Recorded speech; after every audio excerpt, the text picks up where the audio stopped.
Welcome to Power Conversations at RBL Bank. This is a special edition series where we are in conversation with inspiring women founders who will share with us their startup journeys. In today's episode of Leading Ladies, we are welcoming Mabel Chaco, co-founder and CEO of Bank Open, Asia's first neo-banking platform offering business banking solutions fully digitalized for SMEs. Mabel is a serial entrepreneur and a fintech innovator. She, along with her partner Anish, has founded three startups prior to Open.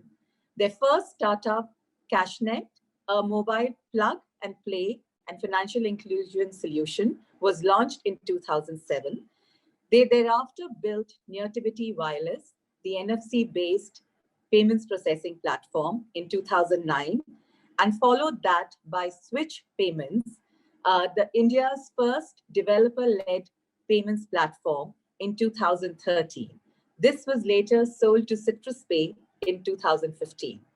Mabel is one of India's leading women in fintech and has been conferred with many awards, including the Women Leader of the Year award by the India FinTech Association in 2019 and Startup Leader of the Year award by the Ministry of Electronics and Information Technology, Government of India. I am absolutely delighted to welcome you, Mabel, and I'm so looking forward to our conversation from one traditional banker to another. I think to a newer banker, I think this is going to be a conversation that will give us many insights. Welcome to Power Conversations, Mabel. Thanks a lot, Devika. That was a wonderful, elaborate introduction that you did for me. Truly appreciate that. And it's so awesome to be talking to another woman in fintech, in financial services, about women entrepreneurship and other things. So it's really wonderful to have this conversation with you today. So I'm very curious, Mabel. Your previous startups have been largely in the payments space. So I want to understand that what is it that you all were trying to solve for when you launched Open? What were the gaps that you saw that you went from payments, which is largely your area of expertise, into neo-banking? Right. So one of the things we figured out, Devika, was that so much of transactions that happen through the online payment gateway and other methods, so much more happens directly into the bank account. And when in my previous stints doing Switch or at Citrus Pay and PayU, where I was leading marketing, I got a lot of insights from users who used to say that, Acha, you've done this to help me to reconcile all the transactions that are happening through the payment gateway, because I get a settlement report and I know exactly who made that payment. But then my bank account is so complicated. I always have to track things using UTR numbers, and unless I get the UTR number from the user, I'm really not sure whether the payment has come in as been for this particular invoice or not. So that somewhere was a very big eye opener for us, saying that there's so much more transactions that happen directly with the bank account. That's ultimately, even if you do settlements of a payment gateway, it's going into a bank account. So the bank account being such a powerful tool where all the money coming in and money is going out, if you're able to make that smarter in some way, it would it would ease out a lot of other hassles, which actually lead to at least 2 to 4 hours of a week for small business owners that they spend in just basic recon and accounting tasks. So those are things where we started working upon the banking layer, and then maybe what we realized is that all the tools that small businesses or other businesses use are all disjointed from the banking layer itself. And the thought was to integrate all of that in one single layer, integrate it along with the banking layer, and then offer it to small businesses so that it becomes a more powerful tool. The bank account itself becomes a more powerful tool that is able to automate all these tasks. So that's how the thought process for starting Open began. And I would say that none of these things are something that banks have not already thought about. So a lot of things like it's just that it's always been available for slightly larger set of users, and most of the small businesses tend to be on the retail side of things, whereas there are transaction banking groups that cater to specific needs of slightly mid to large enterprises and clients. So try to democratize that, try and make that a little more available for small businesses, and at the same time, for the partner bank, it should not be something that becomes a cost overhead or becomes a liability. So try to find a middle ground where all these services can be enabled even for the smaller guys, irrespective of whether they do crores in transactions or lakhs in transactions, and yet make it a profitable uh, engagement both for the partner bank as well as for the fintechs and everyone else involved in the entire ecosystem. So that's the thought and vision by which we started out with new banking. Yeah, I mean, even on the regulator side as well, if you see, Indian regulator RBI is much more proactive than other markets like US and all, or UK, where PSD2 and other things came in and then drove that option. Here, at least, the RBI has come up with a way for fintechs to work along with banks and be in a regulated environment. Banks also ensure that the fintechs that they deal with don't really are not just fly by night operators. That they take compliance really seriously, and there's a proper report and auditing and things happening. So Indian market that way is way more structured than many developed markets, which was a surprising thing that came to me. But yeah, I'm so much happy that I'm doing this here now in fintech in India, and not in some other part of the world. You talked about regulator, and we will come back to that in detail. Uh, Also, from what you just shared with us, it is very clear that going forward, the fintech market in India and the banking market in India would largely constitute of a collaboration between the traditional bank and the neobanks. So this is going to be the way forward for us to give a enhanced and a much more productive customer experience to clients, be it corporate or individual, right? Be it on the corporate side or the retail side. So what I would like to understand from you, what are these trends of the traditional bank today that you see play out? What are the strengths of the neobank? And what areas or what synergies would one need to focus on for this to be a successful partnership and collaboration? So there are many times, in my conversations with other fintech founders, some not just in India but some other parts of the world, they come up with this thing that Bill Gates once said, banking is necessary, banks are not, and all of it. And I don't really believe in that, because banks are great fund managers. They know exactly, how to handle the money, how to make it grow for the customer, and all of that. Those are not things. That is not the attitude that I really appreciate from fintechs, saying that you go in with the attitude that I'm going to make it everything very easy, and banks become irrelevant and not relevant in the scheme of things. That's a very wrong approach. You go in into a partnership with a bank, saying that listen, you're great at doing whatever you're doing, but there's a speed to market that a fintech is able to achieve, or make it more viable for a bank to give those services to a new segment of users, which would have otherwise been either unbanked or existing only in the retail part of the banking part, and make it more powerful for the bank to reach out to the new segment of customers. And that is the attitude, and that is the partnership attitude that is really required from fintechs in India and in other parts of the world. Going and saying that I can do better banking, not really. Banks definitely know banking much more than any of us put together. There are years of experience beyond that, and the great fund managers. Banks are absolutely required, and they're not going anywhere, right?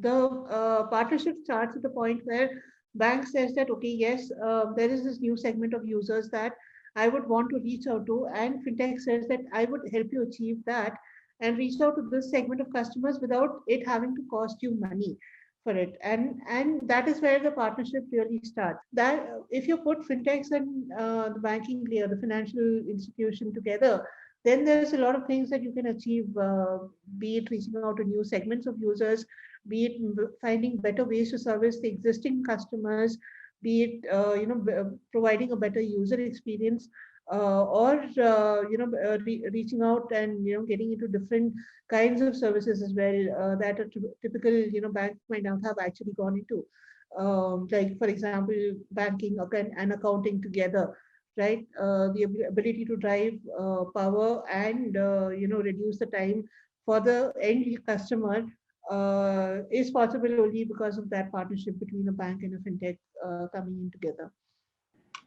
So maybe let's talk a little about Open now. Please help us understand what are the capabilities that you have built, and what are the capabilities that you're looking to build going forward to tap into, say, the rural market, which is where the mass market is, even for SMEs, and to improve profitability, because that is always been a key challenge for new banks across globally as well as in India. Do share some insights with us on this. Sure. So, Devika, as it goes, we started with a new banking approach, wherein we have a partner bank or a couple of partner banks now, and you start with the current account, which is the core of, see it as the heart of the entire new banking engine, and around that, build tools, everything that is required to ensure that you're able to reconcile all the money that is coming into the account. Now, be it in the form of invoicing tools, accounting tools, raising e-way bills, or and different variants of that, purchase order, and a lot of other things, complexities are there in the scheme of it. Be it online collections in the form of a payment gateway or a payment link. So all the ways that money comes into the account, try to expose as many layers possible to try and identify where all the money is coming from. And then ultimately, once the money is come in, and when you're using the funds for doing a vendor payout or paying salaries, tagging it to the appropriate categories, ensuring that there are mechanisms in place for that to happen, so that you're able to you exactly know where the money is coming from and where it's going to. So otherwise, you just reduce the need for having multiple bank accounts. The main account itself becomes powerful enough, because auto reconciliation kicks in, and they are able to do automated accounting. Then all the other things like building profit and loss report, balance sheet, and all your standard bookkeeping reports just becomes so much more easier, rather than getting in manual intervention to it. To integrating a lot of other things like expense management, the ability to take your business online, or come up with a, if someone wants to now, especially during the pandemic, we've seen a growth of businesses going online, traditional businesses going online, wanting to build an online presence for themselves. Now, whether you want to integrate it along with a tool to start an e-commerce website, or for a store to quickly go online, and start selling online through Facebook or through other platforms, bringing a lot of those powerful tools and integrating it directly into the banking layer. So those are things that we've been able to achieve so far, in our 3-year-old journey, 3.5-year-old journey now with Open. Now, going forward, yeah, we would love to see how we sit on a lot of data about the businesses who use our platform, how this can be used along with the partner bank to give better lending, or better access to funds, if there's an more intelligent way to underwrite loans for these SMEs. Those are things that we would see working going forward along with our banking partners. There's a lot of data we have in terms of receivables, payables, what their payable cycle is, receivable cycle is, working along with banks and NBFCs to underwrite those loans, help them decide on loans, and making that accessible to the SMEs is something that we are actively working on right now. And as you said, very truly, so far most of our users have been from Tier 1 and Tier 2. Tier 3 is a different ball game altogether. There's a lot of localization, regionalization that is required when you're going into Tier 3. So that definitely would be, things that we would be looking to do as we grow into the Tier 3 market in India as well. Mabel, you mentioned the pandemic, so it will be very important for us to also understand what the impact of the pandemic has been on Open. So fintech overall didn't see so much of a bad impact. In fact, it's only been a good impact, a positive impact, thankfully, for fintech as a segment in India. We saw growth in the number of users who are adopting the platform. Going into the pandemic, we were somewhere around 4.5 lakh SMEs who were using our platform. Over the past few months, we've seen that grow to roughly 700,000. That's 7 lakh users who are using the platform today. We've seen a surge in terms Mhm. of transactions as well. Today, we process more than $15 billion in transactions through our platform. So those are some of the things that we have seen. Definitely a new segment of people who are going online, who are otherwise offline, like your, gym instructor, yoga tutor, tuition teacher. These are all now suddenly also the micro entrepreneurs who have gone online with their businesses rather than, just the traditional format of just collecting payments over cash or Google Pay. They are the segment that have started realizing that other earlier, if you see, they would have been in the retail savings account part of banking, because yeah, I wouldn't say they were unbanked, they were definitely banked, but at the same time they were always using their savings account for collecting payments, because they would just have a small society, or one area of a city where they cater to. But suddenly the guy who is sitting in Indira Nagar is able to train someone sitting in Gurgaon, so his business is boomed, right? The yoga instructor is suddenly seen a surge in demand of his businesses, and he's able to cross borders and state borders, and tutor someone sitting in some other state or some other country altogether. So that's when he started taking it more as a business, and more seriously, and you started seeing the segment of people coming into the business banking realm of it. They suddenly started saying that, can I get a current account, can I get a my client in US is asking me to send payments now. How do I go about collecting international payments? These segment of people became online only because of the pandemic, and that is the surge that we have seen in terms of adoption on our platform as well. So, Mabel, that sounds very promising. And I'm sure that the growth that you envisage, you will deliver over and above that. But in order to do that, regulations, you mentioned RBI and how strict and strong a regulator RBI is. It's considered one of the top three in the world, if I'm not mistaken. So I would like to understand from you that what are the challenges that new banks today face when it comes to regulations? And what is the wish list that you would like to have? I know that we are still to see a license being given to digital banks, but there would be, apart from that, there would be certain wish lists, certain regulations you would like to be seen unfold that would help scale up this opportunity quicker. And like I said, in a far more integrated way along with the traditional banks. Yeah, Devika. So as I mentioned earlier, RBI, yeah, rightly you said it. RBI is among the top three regulators in the world, and they are a very proactive regulator. I've seen it before when it came to cryptocurrency or whatever. We've seen them actively taking. They are always conscious of what is happening in different parts of the world, and they are constantly noting that. When it comes to neo-banking per se, there's no clear, regulation out there. Eventually, we do see that there would be a digital banking license or something similar to what's happening in Indonesia and Singapore, Malaysia, and those markets. Coming into the Indian, fintech world as well. So that's something that would eventually happen. But at the same time, my wish list from the regulator per se would be that it would be good to have some kind of a guideline on how a bank and fintech partnership happens. What are the basic criteria that we need to say? For example, is it ISO compliance or whatever PCI DSS compliance. Those things would bring in some clarity around, what are the things that are required. And then it will become more easy to partner with multiple banks. Otherwise, today, you complete all the things that are required from the business teams, from the product team, from the technical team, and then finally you reach the compliance team, and everything gets stuck at different levels. So knowing what is the compliance that a fintech needs to do in order to work with a bank, that would be really helpful, and some clarity around that would be really helpful. So moving on, Mabel, I would now like to actually know a little more about you. And what I'm extremely interested in knowing is this is your fourth startup, right?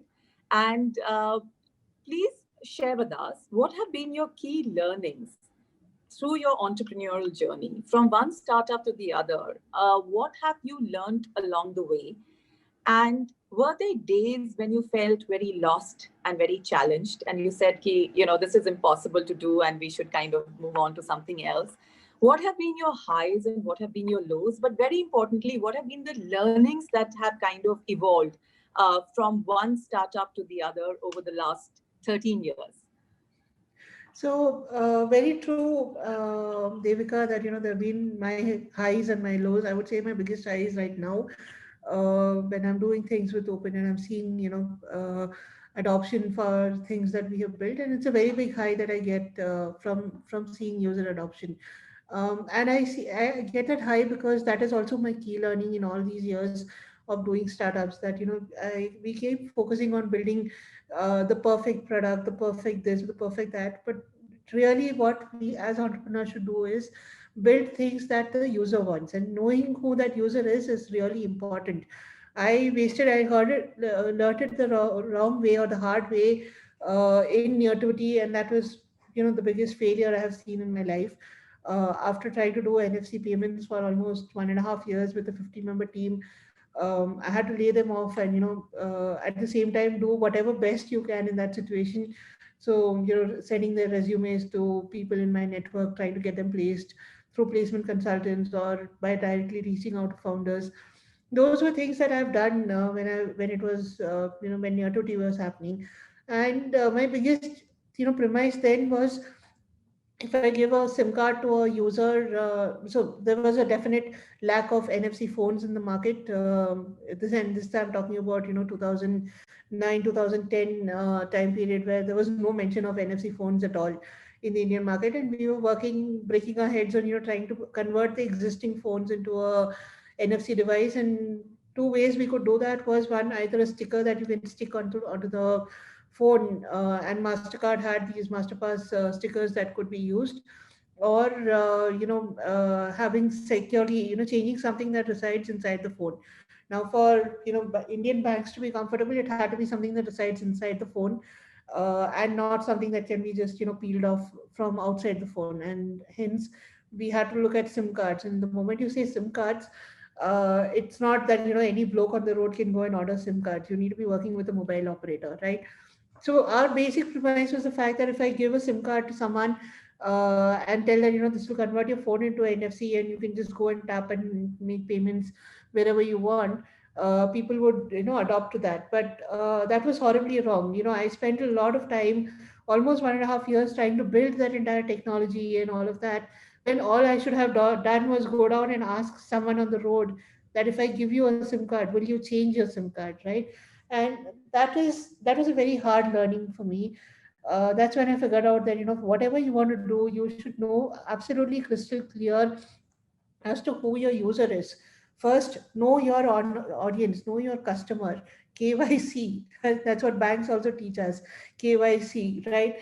And know who that person is who is going to use your product, and then understand what his real needs are, and start focusing on catering to those needs. And then you don't have to worry about product market fit ever, right? And that was a very hard learning, but that's something that remains with us, and that's a very core focus for us. Be it from the starting days of Open itself, we took user experience and user feedback really important, and we focused a lot around building things around the same thing. Now, the other thing for us in Open is that We don't wait to build the perfect product. You build something that is decently acceptable, put it to the user, let him figure out, come out with three other things that are required, and then start building and working around achieving that. And otherwise, as entrepreneurs, I've seen many other entrepreneurs wasting a lot of time in trying to achieve everything perfect. The perfection should be there before you put things out. It doesn't really happen that way. Also curious to know, how has your leadership style evolved over these years? Again, while we learned about what the key learnings have been, has there been a change in the leadership style as well? And also, Definitely. you are four co-founders at Open. So how do you share the responsibilities? What are the roles that have been ascribed to each one of you, and how is the collaboration and the synergy between all of you? Absolutely, very important parts of doing a startup. We have four co-founders. Anish, he's the CEO, and he also leads the business strategy and the banking alliances. Everything, all of those is happening with him. I look at operations and marketing. Those are my core fortes, and so marketing and operations come to me. We have Ajish, who's the CTO. He takes care of all things engineering.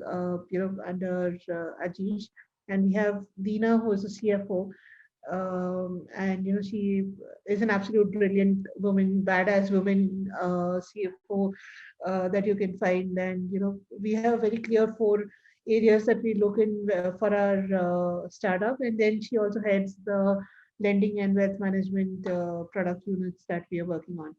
Right, so those are very clear four areas, and that's really important to have that in your founding team. Know what your core responsibilities are, so that you're not overlapping into each other's territory, and that actually takes off a lot of chaos.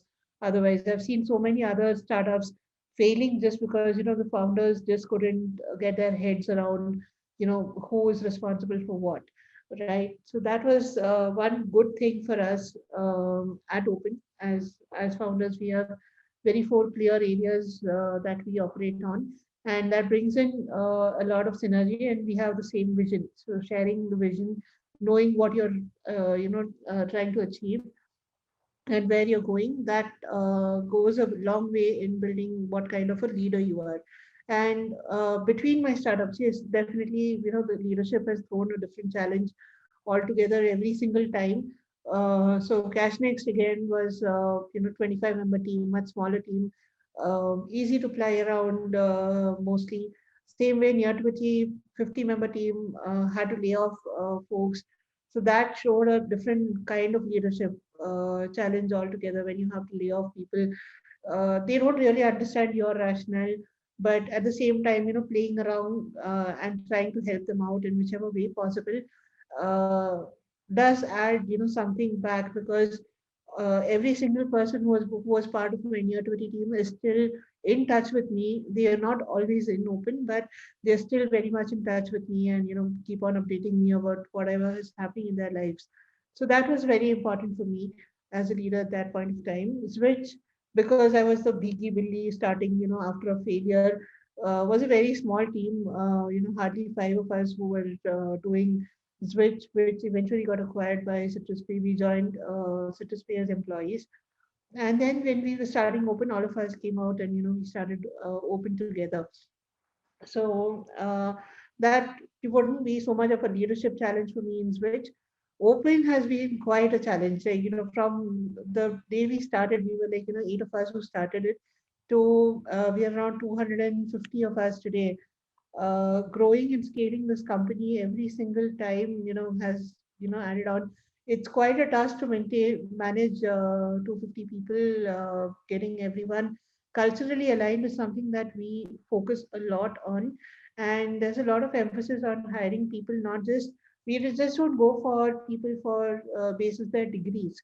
Definitely, your qualification does matter, but at the same time, the culture fit is something that we openly look for. And hence, I don't have a human resources team.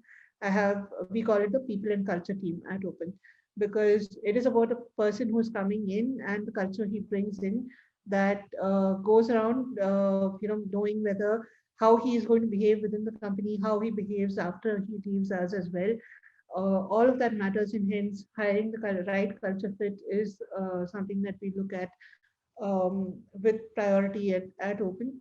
At some point of time, I would definitely say there was a lot of focus on hiring more women, and we didn't have to put too much conscious effort on that front.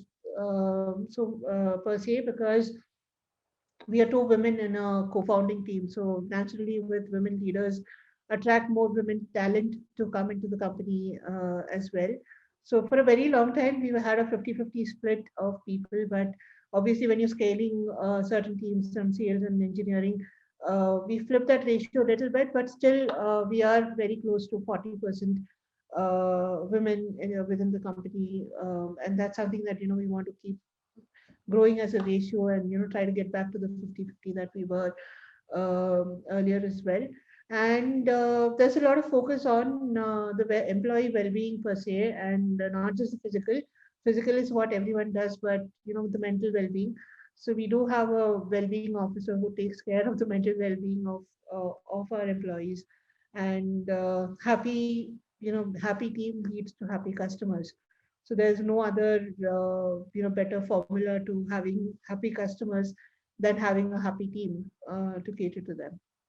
That's very true, Mabel. Happy team leads to happy work, more productivity, and then happy customers. I completely agree with you. Along the journey, Mabel, I'm also very eager to know who has been your inspiration? What has inspired you? Because again, like I said, it's not easy to be a serial entrepreneur of the nature and of the kind of startups you have founded. So, what has kept you inspired? I would say a couple of things. The very first would be my own mother. She was a banker. I have both parents who are bankers actually. My dad was spent 42 years in State Bank of India.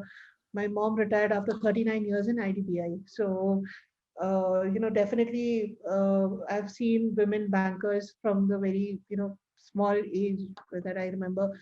And I literally grew up in the parking lot of IDBI Bank. So, seeing my mother being how she was as a leader, as a woman banker, and her leadership skills, whatever she developed over various courses of training that banks put you to as well, and a lot of things that she would pass it on to me. So that is definitely a constant inspiration I have in my life. And so when it comes to women and leadership, definitely my mother. Otherwise, I would say my ex-bosses, Amrish Rao and Jitendra Gupta, they were big inspirations. I learned a lot in, seeing them at Citrus Pay, how they were, treating the team, how they took over the startup, how they were running the startup. They gave me great insights on, what a company looks like. What are the things that a company, when you from you are a startup, you're a small team, to when you're a company, how things change dramatically, and what kind of leadership and what type of skills are required for every stage of your growth. Those are great things that I've learned from my mentors, Amrish and Jitin. Mabel, you're one of the most inspiring leaders that we have in the fintech space, especially amongst women. And I would like you to share what is the advice that you would give to aspiring Mabel Chacos to help them pursue their dreams? So women always have a tough way. I do believe that while women in fintech is a great segment to be in, but women do have it the hard way all the time, because as Indian women, you are a caregiver at home. You have home duties and a lot of other things that can bog you down from chasing your dreams, and trying to take off and start following your passion. My advice to every single entrepreneur, and every single women entrepreneur in particular, is never shy away from chasing your dreams, never shy away from following your passion. There's a lot of struggle, yes, definitely, but it's worth it every single day that you're doing and being your own boss. Every single day, every learning that you get, it makes it totally worth it. Start up, stand up for yourself, and live your dream. Keep dreaming, because dreams do come true. Mind it, theirs will too. Thank you so much, Mabel. This was a wonderful conversation. Thank you so much for your time and wishing you and Team Open continued success. May you grow from strength to strength. Thank you.